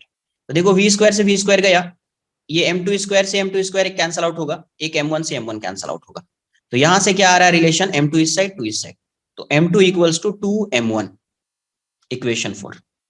ये समझ में आया क्या, m2 equals to 2m1? Yes sir. तो अब मैं इसकी वैल्यू इसमें पुट कर देता हूं 1 में, तो फ्रॉम 1 and 4 क्या आ जाएगा, हाफ इक्वल्स टू m2, पहले एक बार लिख लेता हूं, फर्स्ट इक्वेशन क्या है, 1 माइनस ई स्क्वायर, तो हाफ इक्वल्स टू क्या हो जाएगा, m2 की वैल्यू 2m1 है, 2m1 m1 plus 2m1, 1 minus e square, तो यहां से हाफ ये हो जाएगा 2m1 by 3m1 into 1 minus e square, m1 से m1 कैंसल आउट हो जाएगा। तो अभी यहां से इसको इस साइड लाइए, 3/4, 2 इस साइड आएगा तो 3/4, 1 माइनस ई स्क्वायर, तो ई स्क्वायर की वैल्यू क्या हो जाएगी, 1 माइनस 3/4, तो ये हो जाएगा 1/4, तो ई स्क्वायर क्या हो गया 1/4, तो ई की वैल्यू क्या हो जाएगी 1/2, मतलब 0.5, 0.5। सर यस सर यहाँ पे वो हो रहा है ना कि यहाँ पे एक बॉल था, उसका के इनिशियल था, तो हाफ ऑफ द के पी में चला गया दूसरे बॉल का, और बाकी जो एनर्जी बचा था वो वेलोसिटी में चला गया दूसरे बॉल का। राइट। ओके।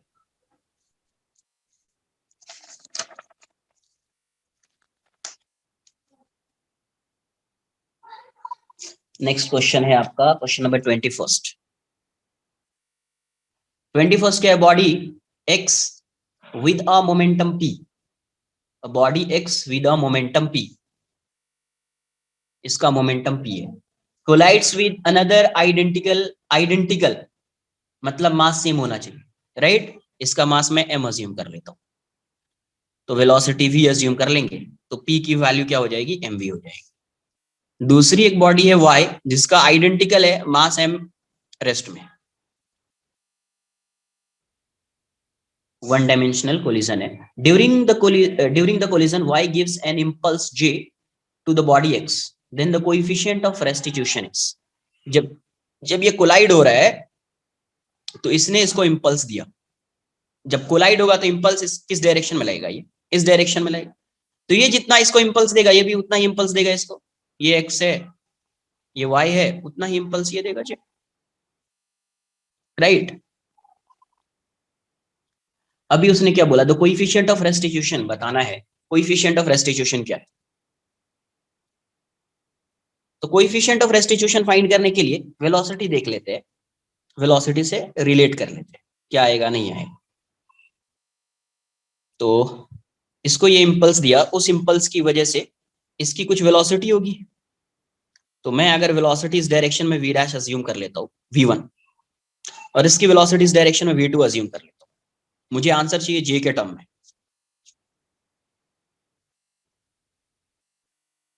डिफॉर्मेशन और रिफॉर्मेशन से भी आंसर आ सकता है, राइट।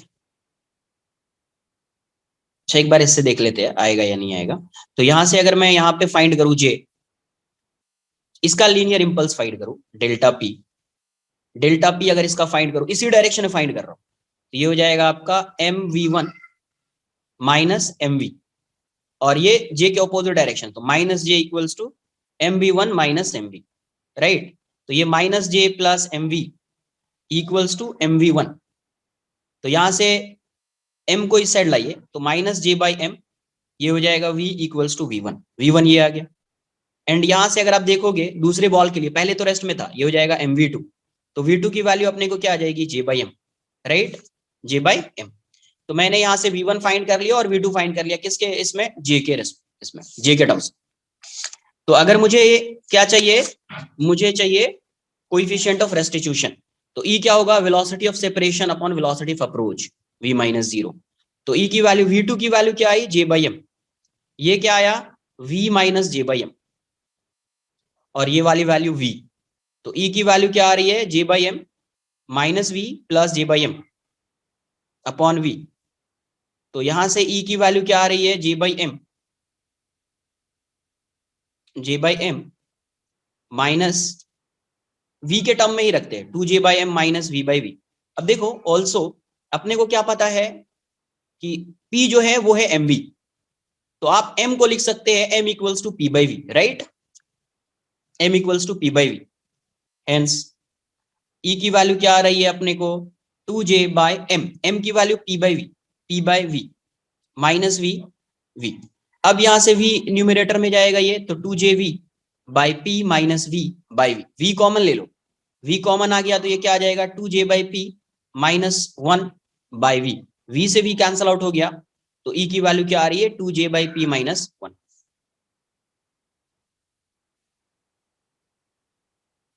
देखो कैसे फाइंड करना था समझो, कोएफिशिएंट ऑफ रेस्टिट्यूशन है, ये तो क्लिक होना चाहिए कि ऐसा कुछ यूज होगा, एक रेस्ट में इसीलिए 0 आ रहा है, ये यूज होगा, तो ये यूज होगा, तो मुझे v2 और v1 चाहिए, तो v1 और v2 कैसे फाइंड करोगे, तो यहां से जब ये कोलिजन हो रहा होगा तो ये इस पे इंपल्स लगाएगा जे इस डायरेक्शन में, तो ये भी इस पे इंपल्स लगाएगा जे इस डायरेक्शन में, तो इंपल्स लग रहा है, तो अभी इसकी वेलोसिटी v1 अज्यूम कर लिया, ये v2 ऐसे ही अज्यूम करते थे पहले भी, तो अभी डेल्टा p क्या लिखोगे, चेंज इन लीनियर मोमेंटम का चेंज इस डायरेक्शन में लिख रहे हैं, बट जे इस पे अपोजिट डायरेक्शन में लग रहा है, माइनस जे आएगा, तो यहां से v1 की वैल्यू आ गई, जे इस डायरेक्शन में, तो J equals to m into v2, initially तो 0 है, आप ऐसा भी लिख सकते थे m इंटू 0, तो यहां से v2 आ गया मुझे, यहां से v1 आ गया, तो वैल्यू मैं पुट कर देता हूं, तो मुझे कुछ ऐसा आ रहा है m और v के टर्म्स में, बट क्वेश्चन में mv तो गिवन नहीं है, क्या गिवन है p, तो p को आप लिख सकते हैं m इंटू v, तो m को यहां से मैंने क्या किया, m को यहां से रिप्लेस कर दिया, तो मुझे e की वैल्यू क्या आ गई 2j by p minus 1, 2j by p minus 1, right. Next last question, question number 23।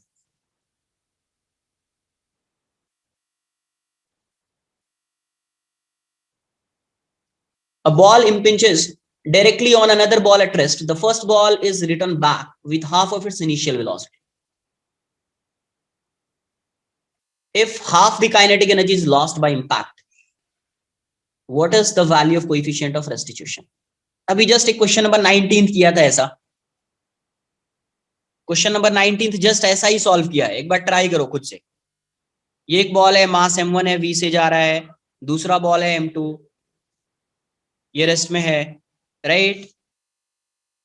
अभी फर्स्ट बॉल जो है इस डायरेक्शन में आ रहा है, कितने से, half of its initial velocity m1, और m2 जो है इस डायरेक्शन में जाएगा v2 से, तो conservation of p initial equals to p final लिख लो, kinetic energy final equals to क्या है, half into kinetic energy initial लिख लो, इक्वेशन 1, इक्वेशन 2, थर्ड इक्वेशन क्या आएगा, लॉस इन काइनेटिक एनर्जी लिख लो, half into mu into 1 minus e square into v relative, तो u रिलेटिव का स्क्वायर लिख लिया, और ये कितना है, इनिशियल काइनेटिक एनर्जी का हाफ।